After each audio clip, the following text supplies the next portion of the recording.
Olá, bem-vindo e bem-vindo ao primeiro episódio da segunda temporada do Bom Dia Fim do Mundo, gravado diretamente da TV PUC, em São Paulo. Eu sou Ricardo Terto e ao longo de 2025 a gente vai trazer conversas que buscam transformar a apatia em inquietação, sem derrotismo, mas também sem negacionismo. O estúdio está com cara nova, a gente está com microfone novo, mas o mundo continua com os mesmos dilemas e a gente com a mesma bancada composta também por Giovana Girardi e Marina Amaral. E o assunto dessa volta não poderia ser outro, né? O segundo mandato de Donald Trump parece que vai acelerar um pouquinho mais o relógio do fim do mundo. E mais do que negacionismo e ignorância, parece que Trump está de fato apostando no fim do mundo. Seja através de uma terceira guerra mundial, seja através de um colapso climático, econômico e social. Mas enquanto Trump aposta no fim do mundo, tem gente que aposta no fim dos Estados Unidos. Será? A gente vai se aprofundar nisso agora no Bom Dia Fim do Mundo.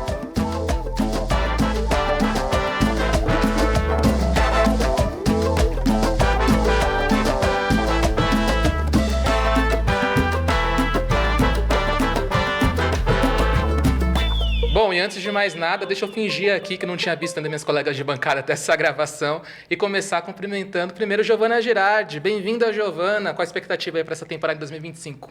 Olá, Terto. Animada, porém com medo. Esse fim de mundo aí.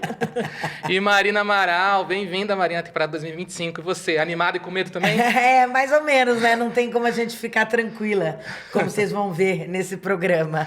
Pois é, feitas as devidas apresentações e cumprimentos, enquanto a batata do fim do mundo segue assando por mais uma temporada, aproveite que você está aí nos assistindo, nos escutando e siga e assine este podcast onde você estiver.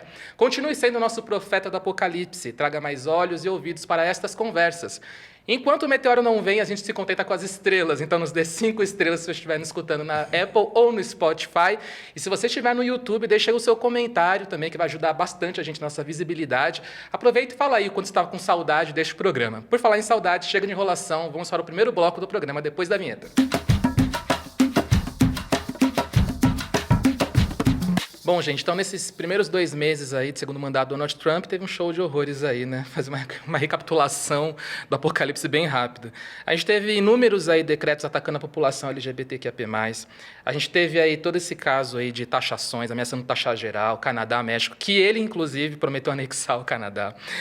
Deportações em massas, vimos isso também. Promessa de cassino, de resort na faixa de Gaza.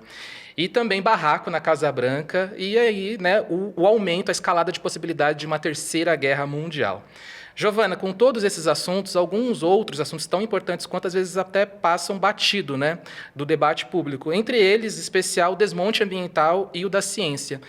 Vamos começar com um panorama de quão crítica está a situação no momento? Crítica é uma boa palavra, Terto. Acho que se tem um fator hoje que aproxima o mundo do fim do mundo é Donald Trump de volta à presidência dos Estados Unidos. E acho que a questão ambiental e climática, né, e científica aí está na base disso. Bom, a gente já sabia que Trump ia sair do Acordo de Paris, que é o acordo que todos os países do mundo assinaram para tentar combater as mudanças climáticas. A gente já sabia que isso ia acontecer, sabia que ele ia fazer uma feroz defesa do petróleo. Havia uma expectativa muito grande de que ele faria um desmonte mais organizado do que tinha acontecido no primeiro mandato. A gente chegou a comentar isso no nosso programa no ano passado, né, quando a gente falou das eleições americanas. Mas a realidade está se mostrando ainda mais tenebrosa, porque ele está fazendo um ataque rápido e muito organizado em diversas frentes, que vai desde as regulações ambientais aos investimentos em energia limpa.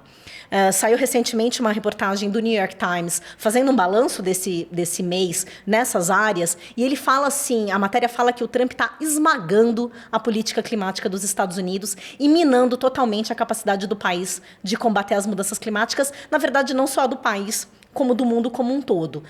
Ambientalistas citados na reportagem, inclusive, dizem que é um desmonte sem precedentes, mesmo comparando com o primeiro mandato do Trump.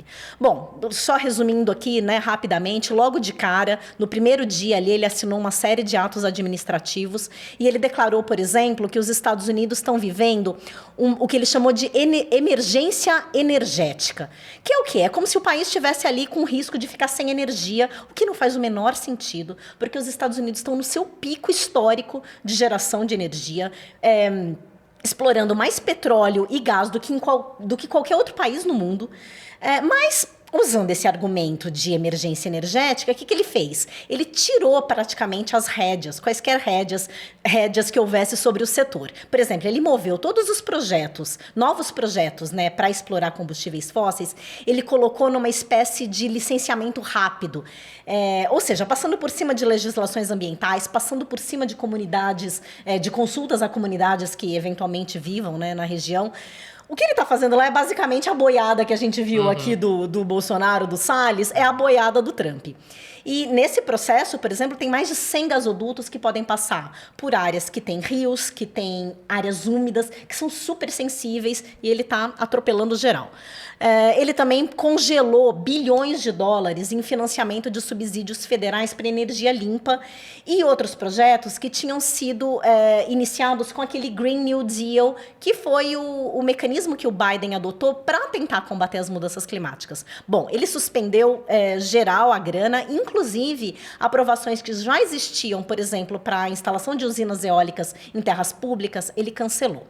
Em outra frente, ele suspendeu repasses de verbas para ajuda climática de outros países. Nessa semana, inclusive, foi divulgada uma análise feita por uma organização chamada Carbon Brief, e eles analisaram que de tudo que é financiado hoje no mundo para ajuda em relação ao clima, 10% estava vindo dos Estados Unidos.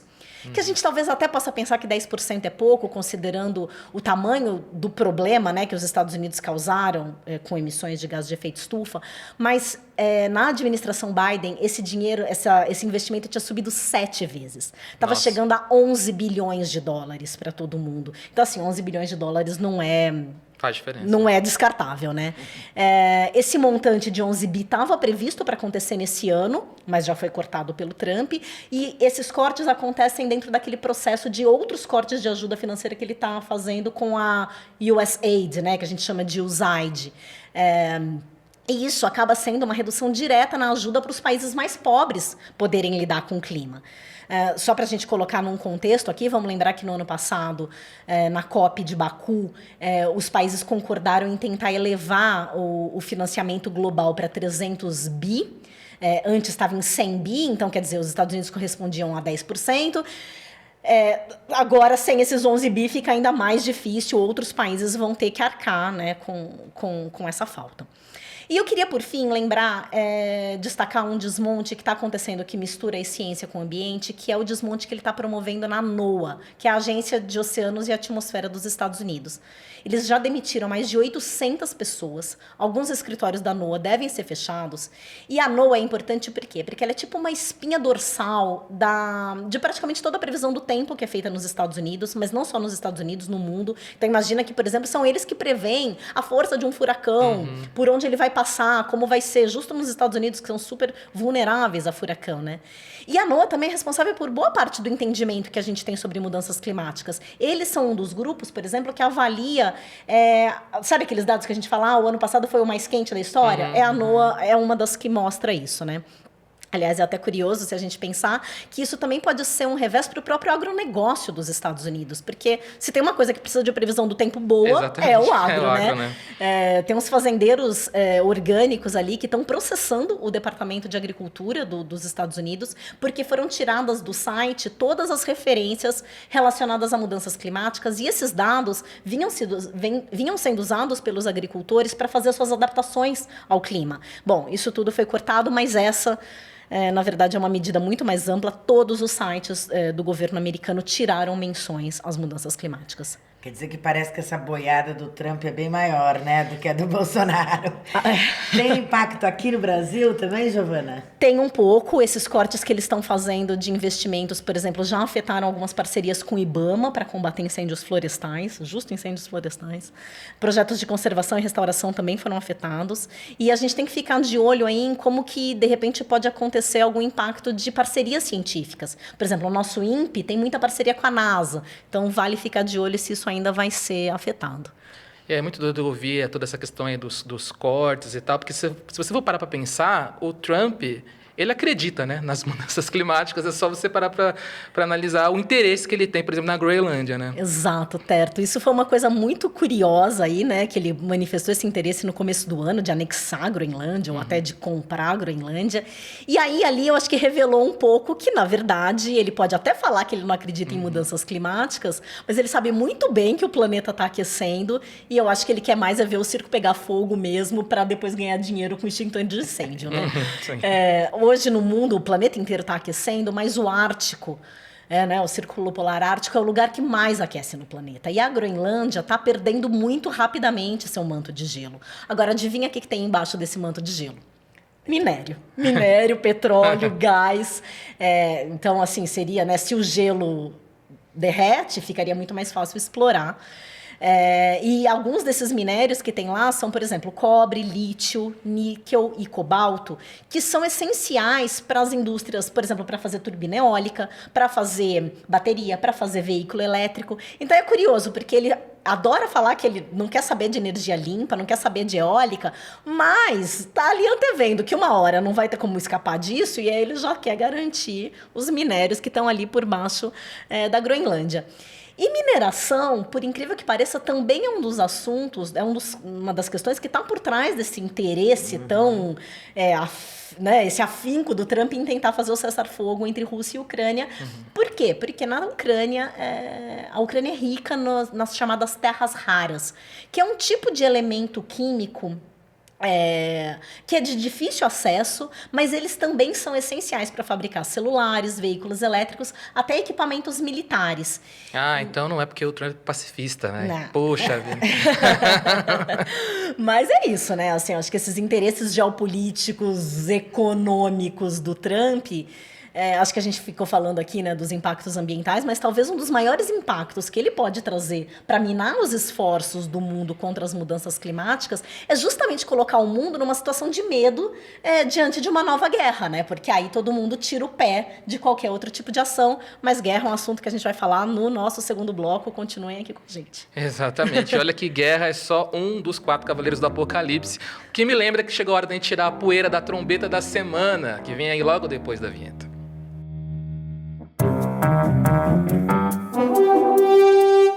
E a primeira trombeta da semana dessa nova temporada do Bom Dia Fim do Mundo é quase um mashup com a luz no fim do túnel. Pode-se dizer então que é uma trombeta da luz no fim do túnel. As lojas da Tesla de Elon Musk estão sofrendo ataques no mundo todo. As ações da empresa também estão em queda, até aí tudo bem, mas um fato curioso a partir disso são as imagens de vários policiais plantados em frente às lojas da Tesla para proteger os carros da empresa. Os Estados Unidos são aquele país que você tem mais força policial para proteger uma loja do que para inibir gente estampando suásticas. Imagine então quando é o dono da loja que faz a saudação nazista.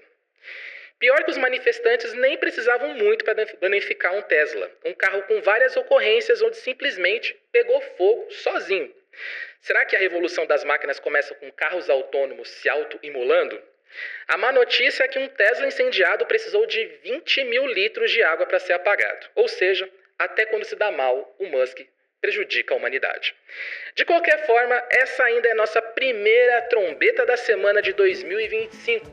Um sinal do fim dos tempos e um sinal de que o Bom Dia Fim do Mundo só está na metade.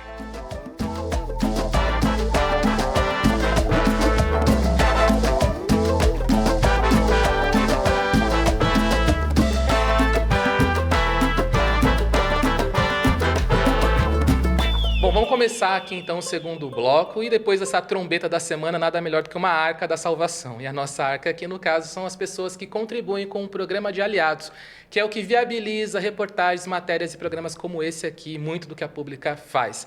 Se você quer fazer parte desse grupo aí, com capacidade para atrasar um pouco mais, alguns segundos aí, o fim do mundo, acesse apoie.apublica.org e veja lá as melhores opções para você. Bom, o Brasil acabou de ganhar o Oscar aí de melhor filme internacional com Ainda Estou Aqui, mas no quesito curta-metragem de terror nós temos um candidato a vídeo do ano. Vamos ouvir um trecho agora. Not in a good position. You don't have the cards right now. With us, you start having cards. Right now, you don't. You're playing cards. You're playing cards. You're gambling with the lives of millions of people. You're gambling with World War III. You're gambling with World War III. Baixaria, Nossa, né? Realmente. Zero decoro deles dois. Pois é. Realmente, né? Puxado. Aqui, traduzindo livremente, né? Nesse bate-boca, o Trump diz para o Zelensky que o Zelensky está sem cartas, né? No momento, que ele está apostando, que ele está jogando com a Terceira Guerra Mundial e com a vida de milhões de pessoas, né? Então, assim, Marina, a gente está falando do presidente dos Estados Unidos, falando abertamente de Terceira Guerra Mundial em frente às câmeras. O que dizer sobre isso? Bom, para começar, vamos dizer que os analistas políticos erraram, que o Trump está tendo um comportamento muito pior do que no primeiro governo, também na questão da política externa, né? Nada isolacionista, pelo contrário, expansionista. E aí, o que ele está falando exatamente nessa cena com o Zelensky, porque ele está bagunçando a geopolítica mundial de tal maneira que você tem vários conflitos que podem desencadear uma guerra. Né? Aí, sobre a guerra da Ucrânia, o que ele está fazendo é, ao contrário do que ele diz, ele está empurrando, ele está apostando numa terceira guerra mundial, assustando a Europa, porque ele disse o quê? Para os europeus se virarem. E fez uma conversa inteira de cessar-fogo com o Putin, né? De paz com o Putin. E o que aconteceu? Ele fez essa baixaria e acabou ganhando. Porque o Zelensky acabou se rendendo completamente, aceitou a liderança dos Estados Unidos para decidir o futuro do país dele, né? O futuro da Ucrânia, e ainda fechou a negociação de mineração que o Trump queria. Agora, a gente vê que teve uma pequena mudança, né, recente. Hoje mesmo, terça-feira, a Ucrânia aceitou esse cessar-fogo por 30 dias, né? Estamos esperando. A bola está com o Putin agora. Os Estados Unidos diz que vai voltar com a ajuda militar e compartilhar os relatos da inteligência. E o Trump ele já tinha dado uma cutucada no Putin, porque depois dessa cena, depois do Zelensky ter aceitado tudo que o Trump queria, o Putin foi e fez 2 ataques massivos na Ucrânia, mais grave do que os mais recentes. E o Trump chegou a dizer que ia entrar com sanções contra a Rússia enquanto não alcançasse o acordo de paz. Então a gente vê que ele deu uma ligeira virada, né? Mas, de qualquer modo, a Europa ficou numa situação muito difícil, tanto que anunciou um investimento de 800 bilhões de dólares em defesa.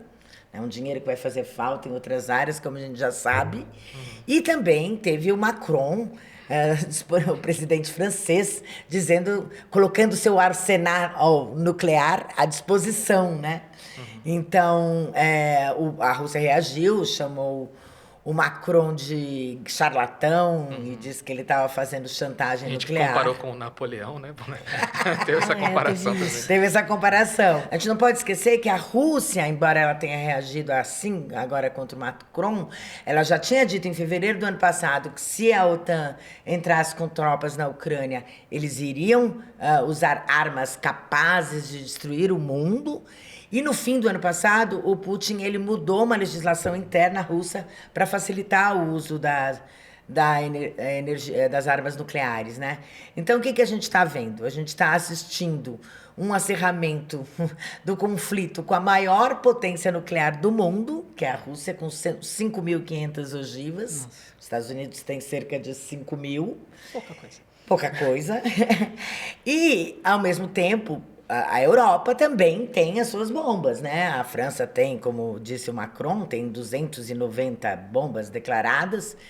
E o Reino Unido, embora ele não faça mais parte da União Europeia, ele tem atuado junto com a Europa na defesa, né, da Ucrânia, e ele também tem mais 225 bombas. Isso sem falar em outro fronte onde o Trump também está atuando de maneira belicosa, que é em relação à China, a terceira maior potência nuclear do mundo. Né? Não sei se vocês lembram, mas no fim de janeiro, o Financial Times publicou umas imagens dizendo que seriam imagens de um complexo militar chinês, que seria 10 vezes maior do que o Pentágono, com bunkers para evitar o conflito, para se proteger em caso de conflito nuclear.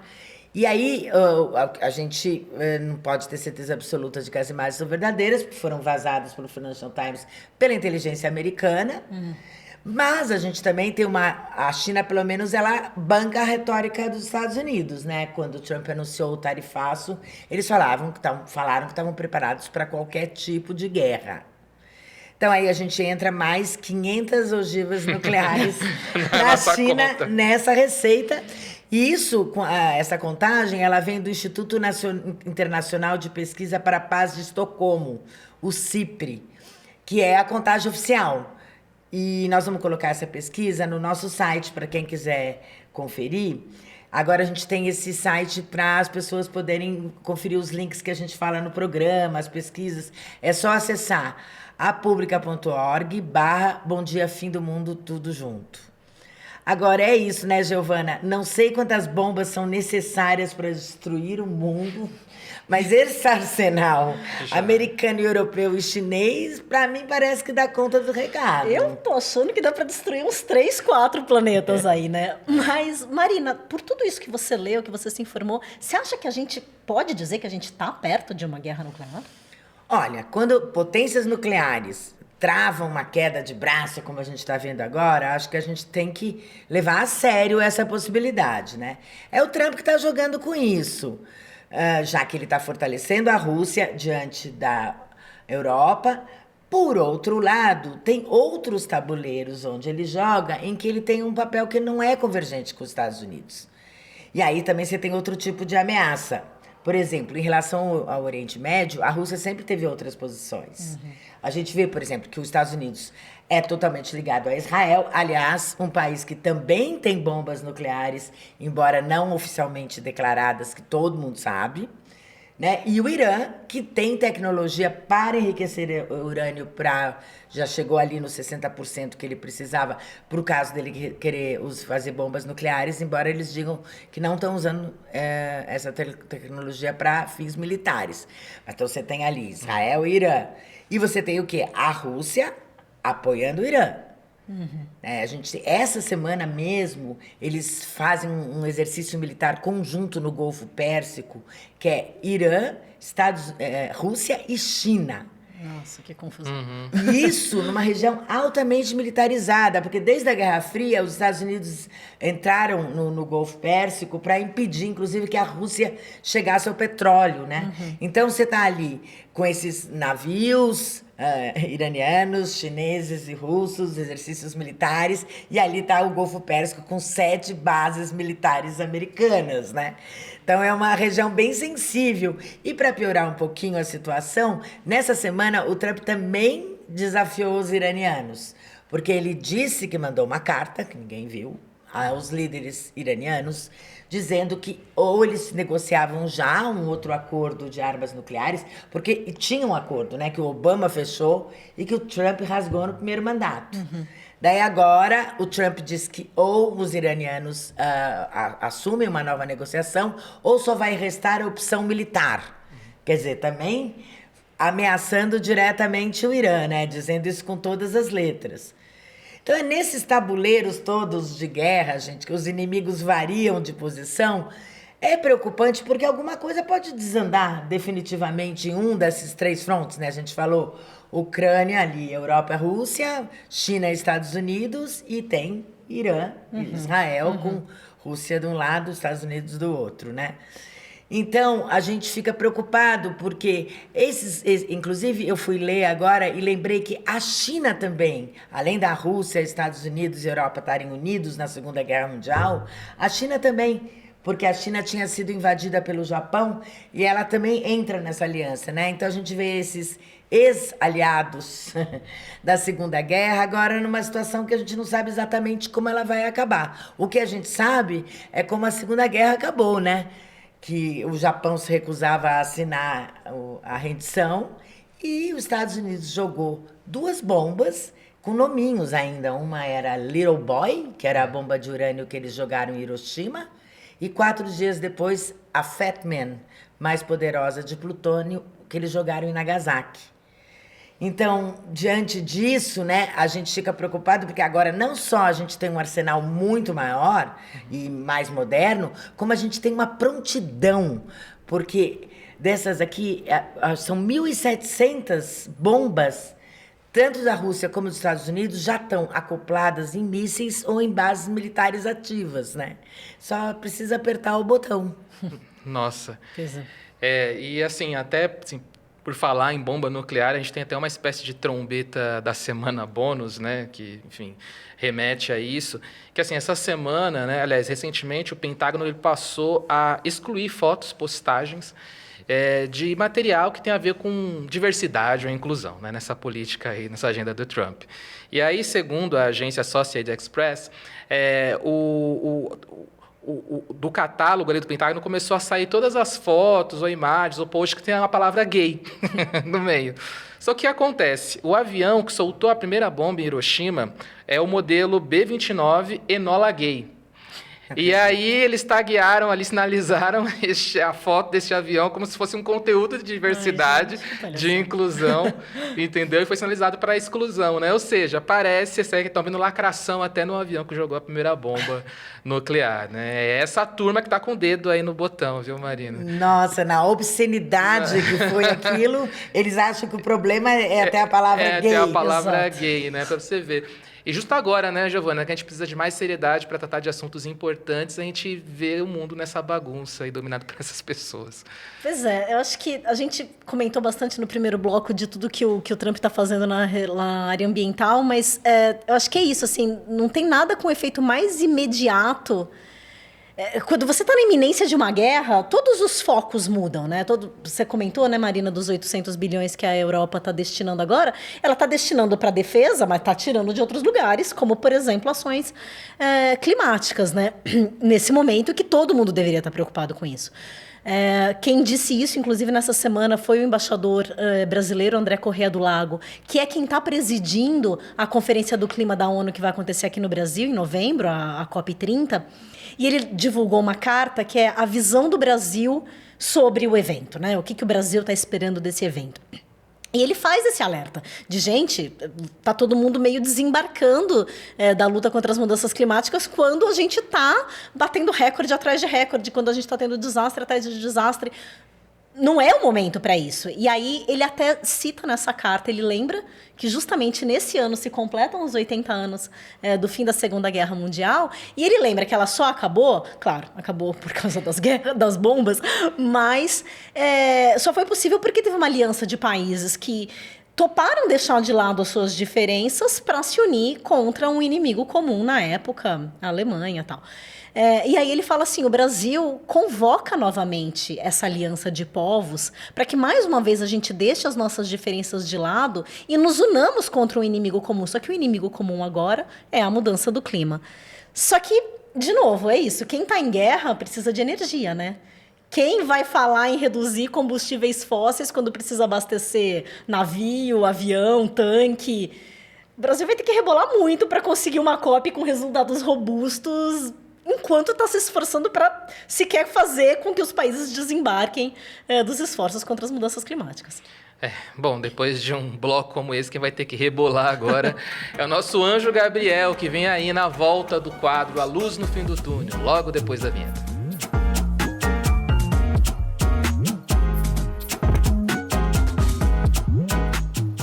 Oi, pessoal!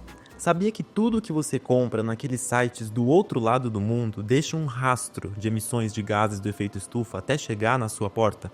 Pois é, a maior parte dessa mercadoria é transportada em navios que usam óleo combustível pesado. É um tipo de combustível fóssil que emite gás carbônico, enxofre, material particulado. Nem preciso dizer que ele piora o aquecimento global, né? A luz no fim do túnel é que está surgindo uma tecnologia nova, que pode reduzir em até 70% as emissões de gases do efeito estufa dos navios cargueiros. A novidade vem de uma empresa da Noruega, que acoplou em um dos seus navios um sistema de captura e armazenamento de gás carbônico. O gás é liquefeito e guardado em tanques, que podem ser reaproveitados pela indústria ou enterrados em camadas profundas do solo, ficando bem longe da atmosfera. É verdade que o sistema não faz com que os navios deixem de queimar o combustível fóssil, mas a tecnologia pode ser um passo importante para começar a limitar as emissões do setor. As informações são da AFP.